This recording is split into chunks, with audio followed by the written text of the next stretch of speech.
ಆತ್ಮೀಯರೇ, ನಾನಿವತ್ತು ಇತಿಹಾಸ ಪರಂಪರೆಯನ್ನ ಒಂದಷ್ಟು ಸ್ಮಾರಕಗಳನ್ನ ಹುಡ್ಕೊಂಡು ಬಂದಾಗ ಬೆಳಕಿಗೆ ಬಾರದೇ ಇರುವಂತಹ ಒಂದು ಶಿವಾಲಯವನ್ನ ನಿಮ್ಗೆ ಪರಿಚಯ ಮಾಡಿಕೊಡ್ತಾ ಇದ್ದೇನೆ.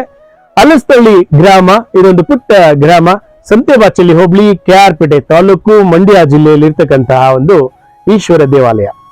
ಬಹುತೇಕವಾಗಿ ನಮ್ಮ ಪ್ರದೇಶದಲ್ಲಿ ಇಂತಹ ಪುಟ್ಟ ದೇವಾಲಯಗಳು ಮಣ್ಣಲ್ಲಿ ಮುಚ್ಚೋಗಿದ್ದಾವೆ. ನಾನು ಕೈಗೋನಹಳ್ಳಿಯಿಂದ ಹಿಡಿದು ಜಾಗಿನಕೆರೆ ಒಂದಷ್ಟು ದೇವಾಲಯಗಳನ್ನ ನಾವು ನೋಡ್ತಾ ಹೋದಾಗ ಯಾಕೆ ಮಣ್ಣಲ್ಲಿ ಮುಚ್ಚಿದ್ರು ಗೊತ್ತಿಲ್ಲ. ಆದ್ರೆ ಈ ಕೆಲವು ಇತ್ತೀಚೆಗೆ ಕೆಲವು ವರ್ಷಗಳ ನಂತರ ಮಣ್ಣನ್ನ ತೆರವುಗೊಳಿಸಿದಾಗ ಇಲ್ಲಿ ಒಳಗಡೆ ಶಿವಲಿಂಗ, ಹಾಗೆ ಗಣಪತಿ ವಿಗ್ರಹ, ಬಸವ ಕೂಡ ಇರ್ತಕ್ಕಂತಹ ಒಂದು ಶಿಲ್ಪಗಳು ಅದ್ಭುತವಾಗಿ ಇದೆ. ಒಂದು 11-12ನೇ ಶತಮಾನಕ್ಕೆ ಸಂಬಂಧಪಡ್ತಕ್ಕಂತಹ ಹೊಯ್ಸಳರ ಕಾಲದ ಒಂದು ದೇವಾಲಯ ಅನ್ನೋದ್ರಲ್ಲಿ ಎರಡು ಮಾತಿಲ್ಲ. ಈ ಗ್ರಾಮಕ್ಕೆ ಹಲಸನಹಳ್ಳಿ ಅಂತ ಯಾಕೆ ಬಂತು ಅನ್ನೋದು ಇನ್ನೂ ಕೂಡ ಇಲ್ಲಿಯ ಒಂದು ನಾಮ ವಿಶೇಷತೆಯನ್ನು ಕೂಡ ನಾವು ನೋಡ್ಬೇಕಾಗಿದೆ. ಇಲ್ಲಿ ಒಂದು ಹಳ್ಳ ಹರಿಯುತ್ತೆ, ಕೇತಕಾ ನದಿಯ ಹಳ್ಳ ಹರಿಯುತ್ತೆ.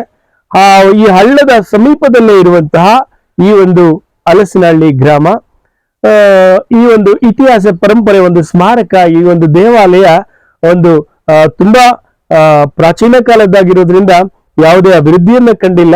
ಬಹುಶಃ ಯಥಾಸ್ಥಿತಿಯನ್ನ ಇಟ್ಕೊಂಡು ಈ ದೇವಾಲಯವನ್ನ ಜೀರ್ಣೋದ್ಧಾರ ಮಾಡಿದ್ರೆ ಬಹುಶಃ ಇತಿಹಾಸದ ಒಂದು ಪರಂಪರೆಯನ್ನು ಉಳಿಸೋದಕ್ಕೆ ನಮ್ಗೆ ಒಂದು ಒಳ್ಳೆಯ ಕೊಡುಗೆ ಆಗುತ್ತೆ ಅನ್ನೋದ್ರಲ್ಲಿ ಎರಡು ಮಾತಿಲ್ಲ.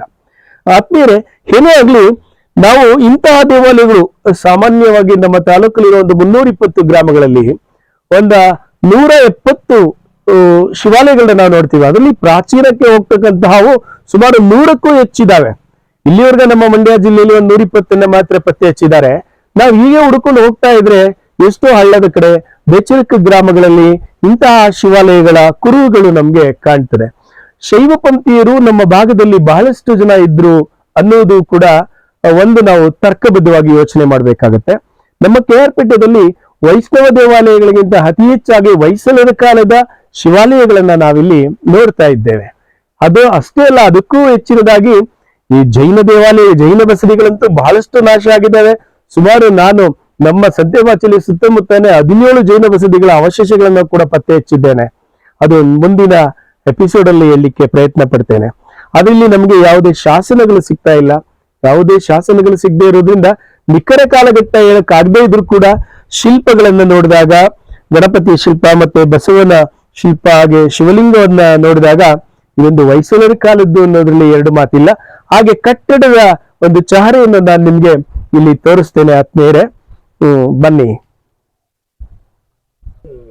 ಆತ್ಮೀಯರೇ, ಒಂದು 11-12ನೇ ಶತಮಾನದಲ್ಲಿ ಈ ಒಂದು ಹೊಯ್ಸಳ ದೇವಾಲಯ ನಿರ್ಮಾಣವಾಗಿರಬಹುದೇನೋ ಅನ್ನುವುದು ನನ್ನ ಅನಿಸಿಕೆ. ಬಟ್ ಇನ್ನೂ ಹೆಚ್ಚಿನ ಸಂಶೋಧಕರು ಇದರ ನಿಖರತೆಯನ್ನ ತಿಳಿಸ್ಬೇಕಾಗಿ ಕೋರ್ಕೊಳ್ತೇನೆ.